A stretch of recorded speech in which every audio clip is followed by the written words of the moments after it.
Sveiki visi uogų ir ūkių mylėtojai. Šiandieną randamės sausmedžių ūkyje, kur laukia didžiulis darbas išgenėti, sutvarkyti viso ūkio sausmedžius. Ūkis įsikūręs labai gražioje vietoje. Tai Nemuno slėnis, ramybė, gražu, ekologiškos švarios uogos. Bet pažiūrėkime, kiek laukia darbo ir kokia graži skani uoga užauga. Sveiki, esu Rita iš Alytaus rajono ir esame mes mūsų Melsvagio sausmedžio ūkyje. Rita, iš tikrųjų graži vieta, gražus ūkis, visi faktiškai svajoja apie tokį ūkį. Kaip tu sugalvojai, kad reikia sausmedį auginti? Pirma mintis tai buvo turbūt dėl to būtent sausmedis, kadangi esam patys miestiečiai. Mėgstam ir, kaip sakant, pailsėti ir mažiau dirbti. Tai sausmedis yra ta kultūra, kur tikrai reikia mažiau priežiūros palyginus su kitom kultūrom. Tai va, sausmedis mums patiko tai, kad jinai buvo vadinama kaip tinginių uoga. Tinginių uoga, kaip dabar supratome, kad pirmus 2-3 metus tai tikrai yra tinginių uoga, nes tikrai nieko daryti nereikia, bet va, po kokių 3 metų jau prasideda tikrieji darbai ir matai, kad neužtenka tau nei žiemos.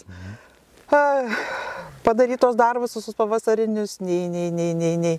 Ir matai, kad jau nelauktai ateina pavasaris. Tai tu sakai miestietė, tai tu dirbai kažkokius kitus miesto darbus, tu nieko bendro su ūkiu neturėjai prieš tai. Ir tada sakai, atrodo, kad pasodinus hektarą uogų, nuskynus tą gerą derlių, išeitų visai uždirbti, ar ne? Ir tas ir suviliojo. Panašiai suviliojo dėl to, kad gal pasiskaičiavom, kad, tarkim, sausmedis dera pagal viską gerus 25 metus, galbūt ir 30 gerai prižiūrint. Tai pasiskaičiavom, kad tai galbūt mūsų bus, pensinis fondas ir tiesiog turėsim iš ko gyventi pensijai.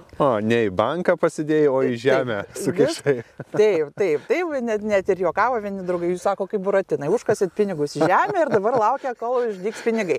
Tai mes dar vis laukiame. Dar laukiame. Gerai, tu sakai, net kitą kartą dabar žiemos gali neužtekti kiek daug darbų, nes šiaip skambėtų, kad ūkininkai žiemą užsninga laukai ir savo ant pečiaus guli ar ten važiuoja į šiltus kraštus ir leidžia pinigus, kuriuos uždirbo.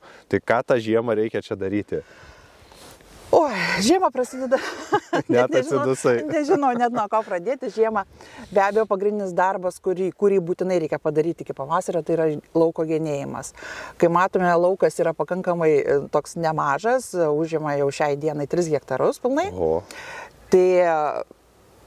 Tai reikia tikrai ne mėnesio ir ne 2 ir net ne 2 žmonių darbo, kad išgenėti pilnai krūmus. Nes tikrai darbo daug, nes kiekvienais metais, jeigu geni, atšviežini krūmą, tai jie daugiau dera, uogos didesnės. Taip, uogos didesnės, taip, uogų galbūt būna mažiau, bet jos būna daug didesnės, pats krūmas gaunasi pralaidus orui, uogos greičiau sirpsta, tolygiau sirpsta, ta prasme, yra visiškai pliusai. Ir šitą darbą reikia daryti, žiūrint šitus krūmus, reikia daryti kiekvieną žiemą. Tai atrodo... Arba žiemą, arba vadinamą ankstyvą pavasarį, taip. 3 hektarai, o gal žinai, kiek krūmų pasodinta? Aš taip pagalvosiu pagal laiką, kaip čia. Pagal laiką, taip, krūmų tai yra jau šiai dienai virš 10 000 pasodinta. Ir kiekvienam skirti po kokias 10 minučių? Neužtenka. Tai va 10 000 krūmų. Jūs galėsite šiandien pamatyti, kiek, jeigu tvarkingai išgenėti krūmą, kiek užtrunka laiko. Tai yra, Labai gerai, mes kaip tik šiandieną turim žmonių, kurie nori pabandyti tos ūkio darbus, kurie svajoja, kad yra labai paprasta ir labai lengva. Tai labai ačiū, aišku, tau, kad įsileidai ir kad mes galėsime pagenėti, tuo pačiu pamokinti ir žiūrovą mūsų, kad kaip genėti tos krūmus, kaip prižiūrėti. Bet turbūt ir kalbėjant, mes išsiaiškinom, kad daug įtakos turi genėjimas, netgi kaip skinsi, ar su kombainu, ar su rankom. Tai gali būti, kad skirtingai genim, priklausomai kaip skinsim uogas. Taip, jeigu mes skiname rankomis, galime šiek tiek krūmą palikti didesnį, nes galimybė, ta prasme, taip, ir įsitiesus, ir ta prasme, dažniausiai kas skina rankom, tai turi nedidelius plotus, tai jie tikrai gali ir į tą krūmą įeiti ir pilnai nuskinti uogas. Jeigu mes skiname, tarkim, kombainu, yra skeliami per pusę kombainai tokie. Tai krūmas yra genimas daugmaž. Ta prasme, pagrindinis genėjimas vyksta vis tiek toks pat, jį reikia išgenėti senas šakas, apsamanojusias, išvirtusias, taip, nes visos šakos turi būti stačios. O dar išgenėt, be to pagrindinio genėjimo išgenimas yra vidus, visai išpjaunamas. Tai faktiškai taurę tokią suformuojam, kur ratu šakos beveik? Taip. Tai jeigu, tarkim, skinam su kombainu, kuris genina, tu prasme, skelia per pusę, tai galima ir šiek tiek palikti šakų nuvirtusių į šonus, bet turi būti visas krūmo vidus pilnai išpjautas. Taip, kad galėtų tas praskirimas pravažiuoti lengvai. Tokį kombainą, su kuriuo mes jau pradėsime šiemet skinti, jam nereikia to, nes jis yra apimantis visą krūmą, taip apkabina visą krūmą, tai jam nereikia vidaus išgenėti. Tai bet yra pagrindinis dalykas, kad krūmo šakos turi būti stačios ir turi būti, tarkim, pats krūmas apačioje siauras. Ir dar plotis krūmo turi įtakos? Viršuje neturi įtakos. Jis palei žemę turi maždaug būti apie 60 cm pločio. Tai vadinasi, šaka, kuri jeigu eina stačiai, viskas tvarkoja, bet jeigu šiek tiek lenkėsi į šoną, tokia šaka turi būti pašalinta. Nu, žodžiu, ir kiekvieną krūmą va taip galvojant, reikės karpyti, išimti šakas, išvalyti, praretinti ir viskas. Tai čia to darbo, tai tikrai mes, aš manau, su komanda liksim su nakvynė ne vieną, kad čia sutvarkyti bent vieną eilę. Darbų labai daug, prašom. Gerai, sakyk, kaip tau šiaip sekasi su derliu? Kiek tu gauni iš hektaro, galbūt skaičiavai tonų, ar kaip čia Lietuvoje jisai dera tas sausmedis? Jis toks gan naujas, jis nėra, sakyčiau, labai senas, ar kaip pavadinti? Krūmas pats kaip sausmedis, jis tikrai yra senas, visiems seniai pažįstamas, auginamas ir mūsų senelių ir prosenelių sodybose. Tiesiog anksčiau buvo visai jisai kitoks, jo buvo uogos mažytės, daugmaž visos karčios. Dabar išveistos veislės visos yra stambios uogos, daugmaž visos saldžios, net su poskoniais yra skirtingais. Tai to pasirinkimo auginti ir kokias veislės tikrai yra daug. Išduosi, kiek tonų priskinė, ar nelabai? Galiu išduoti, čia niekam nepaslaptis, tik tiesiog kiekvienais metais jis galvoja, nu žiemą jau suskaičiuosiu, kiek ten tų uogų priskyniau. Sasvinuką jau atverti. Atversiu sasvinuką, bet kažkaip nelauktai ateina pavasaris, kaip žinia, žiemą turi ką veikti ir galvoju, nu rytoj suskaičiuosiu, jau rytoj tikrai suskaičiuosiu. Bet maždaug galima teikti, kad šiemet mes nuskynėm apie 7 tonas gal virš. Tai neblogas derlius. Taip. Tai kada tu ilsiesi, nes žiemą visą geni, pavasarį reikia rūpintis nuo šalnų, patrešimų, nes žydėjimo metas ruošiasi uogos, o paskui birželio mėnesį kita uoga jau prasideda skinimas, jau viskas, jau reikia lėkti ir pats vežiojimas, šaldymas, pristatymas. Taip. Ar tu šaldytuvą turi čia kažkur atvėsinimo? Mes turime atvėsinimo kamerą.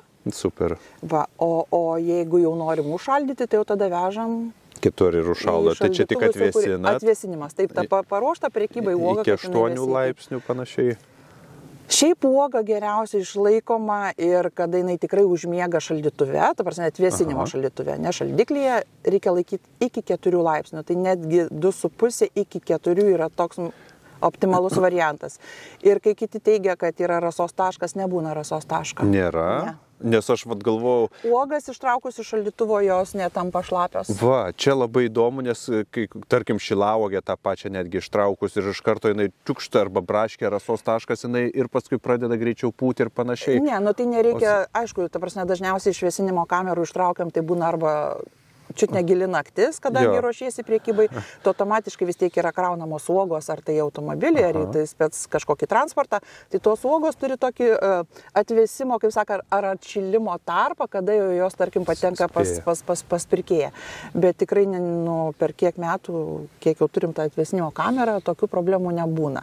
Aišku, aš įsivaizduoju, jeigu ištrauktum iš tų, tarkim, 4 laipsnių plus, ištrauktum į plus 36, tikrai būtų problema. Jau ten bet kas aprasoja. Bet turbūt joks priekeivis, vidury dienos pačio karščio netraukia tų uogų. Tai tas pats yra ir kad, tarkim, nuskintą uogą tu turi iš karto vežti į, kaip įmanoma greičiau, galima sakyti taip, kad iš karto į atvėsinimo kamerą, kad nepalikti tų uogų nuskintų ant pakrūmės kur nors ar ant saulės. Tavo uoga viena iš pirmųjų. Braškė yra ir iš karto sausmedis, netgi kartu kartais eina. Sausmedis, braškės, kadangi dabar dauguma augina jau tas pradžioj tas, tai šiltnamiuose ar tuneliuose, Tai jos automatiškai jau būna anksčiau, o sausmedis, kaip pagal viską, buvo metai, kad mes birželio 1 jau pilnai skindavom. Bet dabar kiekvieni metai tokie skirtingi, kad atrodo, jau šiemet skinsim birželio 7. Žiūrėk, kad, birželio 7, o dar tu neskini, birželio 14 tu dar neskini. Tai taip, kad kiekvieni metai yra tokie skirtingi, kad, negali nieko susiplanuoti. Gerai, kita bėda, Rita, iš tikrųjų čia graži vieta, aplinkui miškai, Nemunas, šlaitas. Ar turi bėdų su paukščiais? Nes aš žinau, kad paukščiai šilauogės, amelankius, tuo pačiu ir sausmedžius mėgsta, dievina labai. Ir jeigu žino, kad kažkur yra... Paukščiai tokie metai kaip šiemet, tai buvo turbūt kažkas tai, paranormalaus, kadangi kiek visi man skambino, sakydavo, tu dar turi uogų, sakau, taip, negražiai sakant, sakau, turiu. Nes vieni irgi šalia irgi augina, Alytaus rajone irgi nusaugė sausmedį. Tai jiems praktiškai per porą naktų nuskynė visą hektarą. Kiti skambino iš Raseinių rajono, augina 9 hektarus, jiems nuskynė irgi visas uogas. Dabar, galima sakyti, kad visas, bet liekant krūmo viena kita uoga. Tai galima sakyti, kad viskas tavo metų pajamos, ta prasme, jos išskrido kartu su paukščiais. Tai tas, kas svajojo, kad sako, metu savo darbą užsodinu ūkį uogų ir gali netekti nuo šalnos viso derliaus metų iš karto? Sausmedžio, aš, tokia praktika, tarkim, sausmedžio nuo šalnos, aš labai taip abejoju, ar galima netekti. Jis po lapukų pasislėpia žiedas, jo? Kažkaip apsisaugo truputį? Dar nebūna, bet kai būna tie, tarkim, pavojingiausia būna gegužės mėnesį tie per mamos dieną, taip. O jisai žydė anksčiau. O sausmedis jau žydė, būna tokių metų, kad Nemune stovi ledai, o sausmedis jau žydė. Kai matom ir dabar, kai kur dar yra, ta prasme, žiedukų. Aš mačiau eidamas, kad yra žiedukai. Tai yra Sibiro augalas ir jisai, ta prasme, tų šalnų iki -7 netgi nebijo. Bet pagrindinė problema, ką aš pati ištyriau, tai jeigu būna šalnos, tarkim, minus ten keli laipsniai, iki -10 ir būna taip kelias paras, tarkim, iki savaitės, jeigu būna tokių šalnų, neapdulkina sausmedžio vabalai, kadangi jie visi sulenda, ar kuris į žemę, ar kuris į medžio kokios dreves ar javelius gal kodėl. Taip, ir viskas, ir ta prasme, kadangi sausmedžio pagrindinis apdulkintojas yra kamanės, taip. Nes bitėm irgi vėlgi yra per šalta, tai jos pasislėpia nuo šalnų ir viskas, ir tu gali bėgioti per lauką su to rankšluostuku ir dulkinti, kaip didelė kamanė, bet Ar reikia zysti, kai bėgioji su rankšluostuku? Reikia. Jo, tai tavo praktiškai bėda ne šalna, o apdulkinimas. Galima sakyti taip. Tai po to sekančiais metais mes išbandėme tas kultūrinės kamanės, pirkome, vežėmės. Atskirus aviliukus. Taip, statėme irgi, bandėm daryti ir žiūrėti, nes galvom, jeigu jau vienais metais šitaip atsitiko, kad sekančiais metais išvengti vėl to, nes tais metais paskaičiau, kad derlius buvo, galima teikti, net apie 60% mažesnis. Oho, kiek daug. Taip. Kamanė gali turėti didelės įtakos. Ir kamanė, kas gerai, kad jinai žiedą giliau įlenda teisingai, jinai geriau apdulkina ir uoga netgi didesnė būna kokybiškesnė dėl kamanės. Ir bitėm dažniausiai tokiu metu, kai sausmedis žydė, yra per šalta, jos dar niekur neskrenda. Tai mes sekančiais metais nusipirkom tos olandiškas vadinamas, olandės kamanės, olandiškas. Tai jokiuosi, sakau, kai atsivežėm olandžių, tai ir visos lietuvės. Tai žodžiu, čia buvo, bet taip gražu stebėti, tvarsi, olandiška nuo lietuviškos, labai skiriasi ir matosi, kur lietuvės skrenda ir kur Olandija. Kur su viedrais, o kur jau moderni. Taip, panašiai. Tau reikia sibirinių, gal bičių reikia, tie sibirinės augalas. Nenoriu. Šito žinau, kad piktos labai. Nenoriu, ačiū. Ne, augalas tiek būnė, sibirinės. Išveisti mūsų augalai yra 2 veislės Lenkijoje, viena ir 3 kanadietiškos. O tai kiek skirtingų veislių iš viso pas tave? 5 veislės skirtingos. Tai jau tu patikrinus 5 veislės ir gali drąsiai pasakyti, kurios geriau auga, geriau žiemoja, geriau dera ir gali tas, kas planuoja užsiauginti ūkį pas tave, gali susisiekti su tavim, pas tave atvažiuoti, pasižiūrėti, kaip atrodo krūmai, eilės, pasikonsultuoti su tavim galbūt, o gali sodinukų įsigyti. Taip. Irgi galima. Tai iš tikrųjų labai gerai, kad gali natūraliai ir pamatyti, ir pakalbėti, reikia laistymo, reikia tręšimo, reikia kažkokių bičių, reikia kamanių, ką daryti, kaip daryti. Visa informacija, kurią surinkau per tiek metų, tikrai pilnai dalinuosi. Ir dar vieną šiandien išduosi, tai kaip genėti iš tikrųjų. Tai su žmonėm atvažiavom, parodysi, kaip daryti, padiskutuosim, iškarpysim ir parodysim, kaip tą teisingai padaryti. Varom, nes laukia daug darbo. Varom? Einam.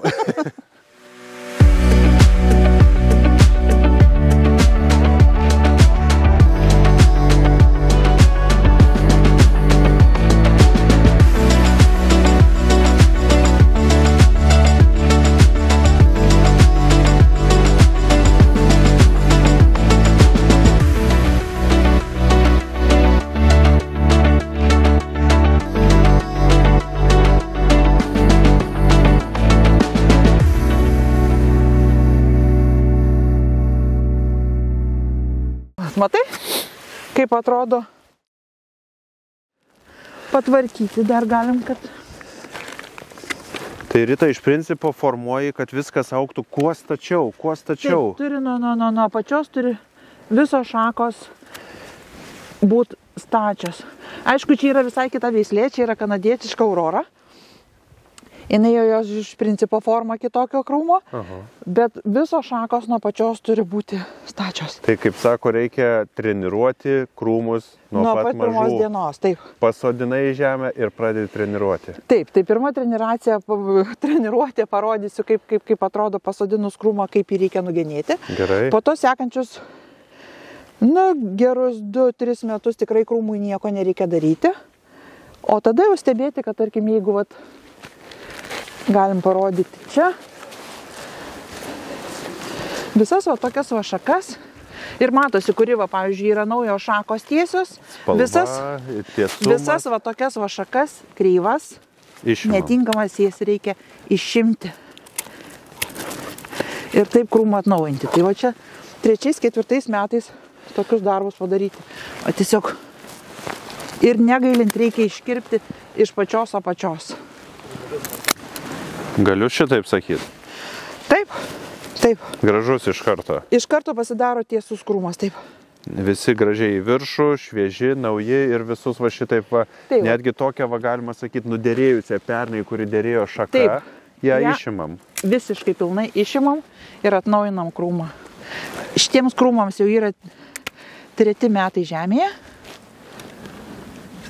Reiškia, negailėti reikia tų krūmelių. Ne. Negailėti, ta prasme, kad jeigu nors kažkiek tai palinkusi link žemės, mato, čia į įkalnę pasodinti yra kitoks truputėlį variantas, bet pavyzdinis variantas visos šitos 2 eilės, jos visos šakos stovi tiesiai. Taip. Toliau galim parodyti po pasodinimo. tą darbą atliekame pavasarį. Šitie krūmai turbūt buvo jau nukentėję, tai jau buvo pakirpti. Taip. Bet po pasodinimo mes krūmą turime pilnai nukirpti, paliekant nuo žemės, per sprindį, tai yra apie 10-15 cm. Ir palikti, taip. Tokiu būdu tu paskatini naujų šakų susidarimą nuo apačios statmenų tų. Taip.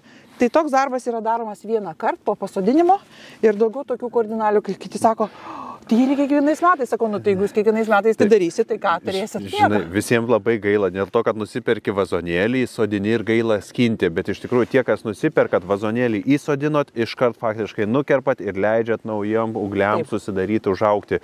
Pirmus metus po pasodinimo formuojam šaknis, stiprinam ir naujus ūglius stačius.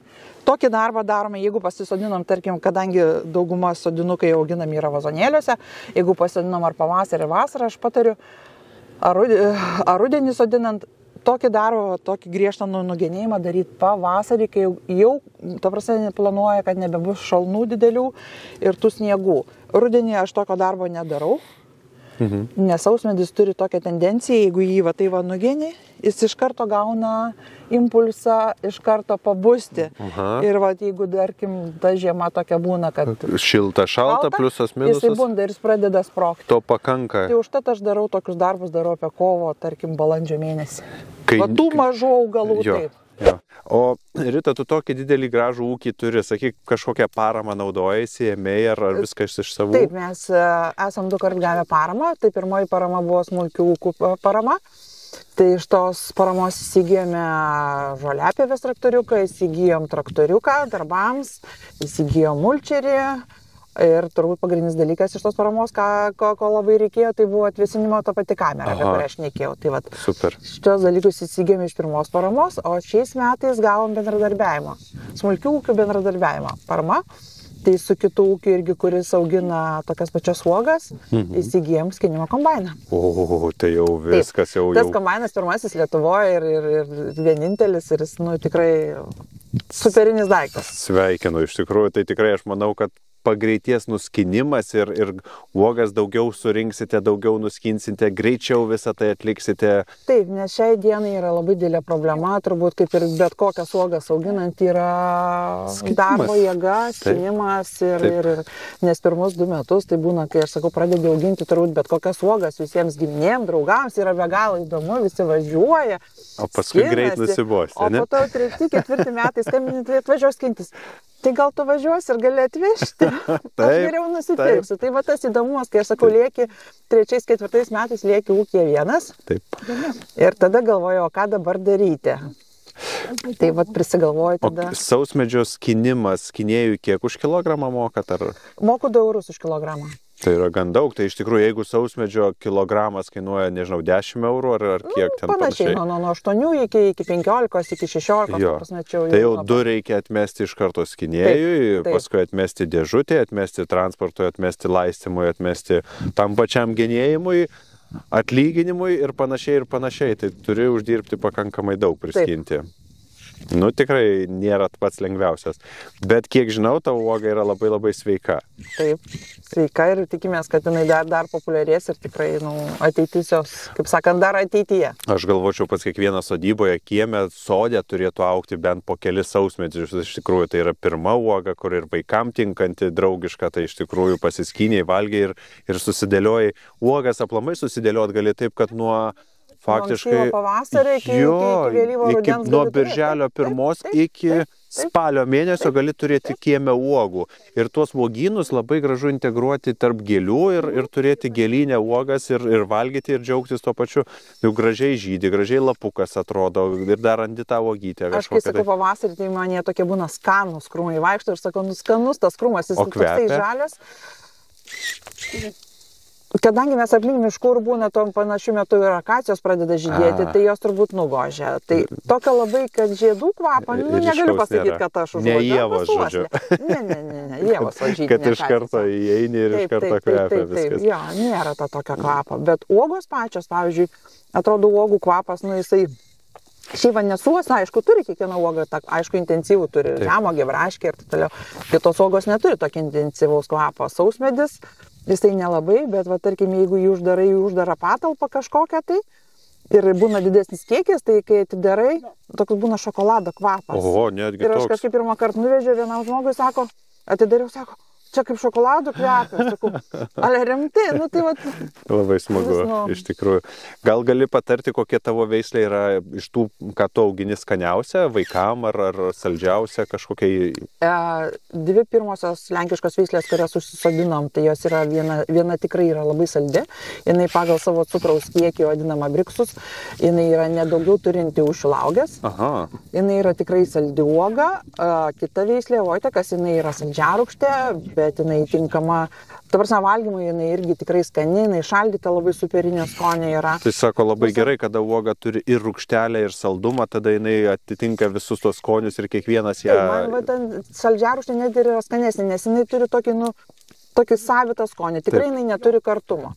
Pagrindė pas žmonės, kas dabar yra iškreiptas mąstymas apie sausmedžių uogas, jie visi galvoja, kad sausmedžių uogos yra rūgščios, kad yra karčios ir taip toliau. Tai aišku, ir augintojai prisideda prie to negatyvaus mąstymo, kadangi sausmedis, ta prasme, jį skint galima tik tai tuo met, kada jis pilnai susirpsta. O susirpsta, kai viso krūmo uogos pamėlynuoja ir dar maždaug po kokių 2 savaičių. Bet jos beveik krenta tada, ne? Jau tokios lengvai skinasi. Jos gali būti ir nesusirpusios kristi, gali ir susirpusios krenta. Bet, ta prasme, kai aš sakau žmonėm, jeigu yra 2 paprasti būdai, kaip jeigu nematuoti uogų cukraus kiekio. Tai tu briksais pasitikrini su aparatu ir tu matai, kiek saldumo ir tada pradės skysti. Bet yra jau toks paprasčiausias, tai viso krūmo uogos turi būti mėlynos. Taip. Na, aišku, būna viena kita uoga, nedasirpus apačioj kažkur, tai bet jau, kaip sako, nežiūrimi tai. Bet toks pats paprasčiausias, nesako, viso krūmo mėlynos uogos, bet vis tiek rūgščios. Tai sakau, po uogomis yra tas toks, kaip žydi žiedas ir būna lapelis mažiukas. Tai tie maži lapeliai po žiedu, jie pradeda ruduoti, gelsti, ta prasme, kad jau tipo. Tai va, yra požymis, kad uoga jau yra susirpusi, nes lapas pasidaro nebe žalias. Aš galvojau, sakysi, jau kai visos mėlynos, tada nuimi laiką 2 savaitės ir tada jau skanu. Nuėjami, bet tada turi pasižymėti uogą, kad šitai 2 savaitės. Ir... Kiekvieną. Ne, tai čia jau toks jau pats paprasčiausias ir kiti žmonės sako, jau pas mane susirpo. Arba dar kitas būdas. Nu. Kai ateini iš ryto ir nerandi uogų, tada žinai, kad vakar jos buvo susirpusios. Ir tik tai būrys pakyla ir jau buvo būrio nebebūna, jau ir nei uogų, nei būrio nieko nebūna. Paukščiai anksti keliasi ir ateini ir nerandi. Nes paukščiai labai jaučia, kada, tarkim, mes prieš tai šnekėjom apie tos, tarkim, paukščių baidymo būdus ar kažką, tai mes kelinti metai naudojam paukščių baidymo lazerį. Tik kai aš sakau, tą lazerį negalima įjungti, jau kai uogos susirpė ir jau visi pranašai paukščių pranešė, kad jau ten tam ūkyje, žiūrėkite, jau ten prisirpusios uogos. Tai reikia būtinai pradėti jį naudoti, lazerį įjungti, kada jisai dar buvo nesusirpusios uogos. Bent 2 savaitės iki susirpimo. Taip. Ir naudoti jį, tarkim, nuo ten ryto aušros pačios, tai 3-4 valandos iki pat tamsos. Gerai, džiugu pamatyti, džiugu pabandyti iš tikrųjų ir eisim pažiūrėsim, kaip sekasi mūsų žmonėm, kurie atvažiavo pasibandyti tos darbus, o dirbam turbūt. Dirbam, nes jau toj vakaras. Gerai. Lėja, iš tikrųjų, tu čia jauniausia šeimininkė, galima sakyti, ar ne? Kaip tas ūkis, ar patinka čia atvažiuoti pabūti? Šiaip tai į ūkį kaip ir labai fainai yra atvažiuoti, bet kartais vasarą čia būna kaip ir per karštą būt tiesiog. Tai galima maudytis, ne? Nu jo, bet vieną nelabai galiu įmaudyti. Aš supratau, turi prižiūrėti kažkas tai. O uogos patinka, skanu? Taip, man uogos iš tikrųjų labai skanios, aš visom savo draugiam jas rekomenduoju. Ir mokytojam, mano mokyklą aš rekomenduoju jas ir yra iš tikrųjų kas perka jas. O kokiu nors receptų turi, kaip jas pagaminti dar, ar tiesiog žalias nuo krūmo skaniausia? Man šiaip labai skanu ir žalios nuo krūmo. Jeigu man tėvai liepia eiti skint uogas, tai aš tiesiog jas valgau daugiausia. Bet man skaniausia, aš kaip ir nelabai moku daryti, bet mano mama daro uogienę su šokoladu ir labai skani šiaip tai taip daryti. Skamba labai skaniai, o su kuo paskui, su pienu, su batonu kažko, ar tiesiog galima vieną su blynais? Tai šiaip tai labai skanu, tai taip su blynais. Labai gerai. Šiaip su visko, su kuo galima uogienę naudoti, tai su ta ir valgyti galima. Šiaip tai ir vieną galima valgyti. O bandėjai kada nors klasę atsivežti čia, kad pavalgytų tiesiai nuo krūmo, nes skaniausia ten? Buvo šią vasarą toksai kaip ir planas, kad mano klasiokai atvažiuotų, bet tiesiog neišėjo suplanuoti visko, tai nelabai. Bet kitais metais gausis. Taip. Gerai, tai aš tau linkiu, kad atvažiuotų klasė ir padėtų tau nuvalgyti visas uogas. Gerai? Ačiū. Gerai, sėkmės. Noriu paklausti jūsų, kaip ta diena jums praėjo ūkyje, genėjimas, ar labai sunku ar nesunku? Iš pradžių labai sunku yra, nes reikia žinoti, kurias šakas kabinti. Ir po to reikia dar gebėti įvaldyti tą sekatorių arba elektrinį tą sekatorių. Bet jūs pamokėt, labai ačiū. Bet po dienos nebus, kad atsisakys ranką dirbti? Bus atsisakys, žinau, kad atsisakys tą ranką, bet nieko tokio. Žinot, sako, po ūkyje darbo visos dienos būna toks pavargimas, bet malonus nuovargis. Geriau miegasi, grynas oras, darbas toksai malonus, gerai, kad dar nelyja iš tikrųjų. Ar dažnai tenka pabandyti ūkyje darbus? Ar dažnai atvažiuojat ir kažką pabandot dirbti, skinti? Savaitgaliais visada. Kai būna jau tas skinimo sezonas, tai būna dažnai po darbų atvažiuojam, nes būna kaip tik karščiai praėję ir tada būna ta vėsa tokia vakaro. Negazina kiekvieną kartą važiuoti vėl į ūkį? Oi, ne, tikrai ne. Malonu. Čia yra tokia atgaiva, labai super. Tai iš tikrųjų džiaugiuosi girdėdamas. Pabandėt genėti, ar sunkus tas darbas? Nėra labai sudėtingas, iš tikrųjų, tik žiūrint, aišku, su kokiu įrankiu dirbti, ar mechaniniu, ar akumuliatoriniu. Tai jau o kiek jau krūmų pavyko nugenėti? Nu jau kokius turbūt jau net ir gal 5 bandau. Jau įvertino ryto, sakė, gerai darot ar nelabai? Gerai, aišku, pirmą kartą niekada nebūna, tai turbūt dar reikia pasitobulinti visą laiką, bet jau lyg tai gražėja. Tai tas darbas sunkus ūkyje ar visokio būna, malonus vis tik tai? Šiaip malonus, iš tikrųjų, tai aišku, kai jau būna daug to darbo, tai ta prasme jis tampa nemaloniau. Jeigu šiaip išeitų gražią dieną padirbėti, tai laikas smagu būna. Pagenėti, tai 3 hektarai. Reikėtų mažiau, ar galima dar daugiau plėstis, ar kaip tik 3 hektarai? Aš manyčiau, kad taip jau 3 hektarai tikrai tokio augyno, tai yra jau daug realiai. Jau daug. Tarkim, jeigu ten kokie nors javai, tai turbūt 3 hektarai, tai nieko. Tai būtų nieko, jo, o uogyno turėti 3 hektarus tai yra daug, jau rankų reikia daug, darbo yra daug iš tikrųjų. Taip, tikrai. Gerai, ačiū labai, kad atvažiavot, kad pasimatavo tos darbus. Sėkmės dirbti. Tai ačiū visiems labai tiems, kas žiūrėjote, kaip auginamos Lietuvoje sausmedžio uogos. Galbūt jūs svajojate tokį ūkį turėti. Tai pažiūrėkite, pagalvokite ir nepamirškite, kad darbai yra ne tik vasarą, bet ir visą žiemą vyksta. Tai ačiū ir sėkmės.